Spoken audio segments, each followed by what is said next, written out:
Okay, in this video, I'm going to show you how easy it is to make homemade almond flour. Why would you want to make your own?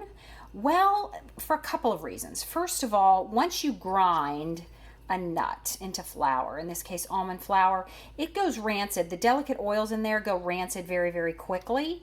So you don't want to be eating rancid oils because rancid oils are bad for the skin. They're hard to digest. They're full of free radicals, and you just want to avoid it. So you can avoid all these problems simply by grinding your own almonds into almond flour.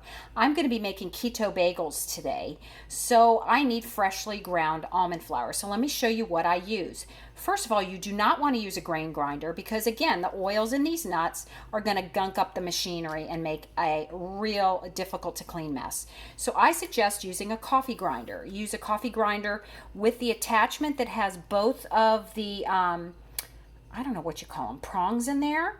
There's the one that has just one is for the coffee, but this is the nut attachment. Make sure you use the right attachment.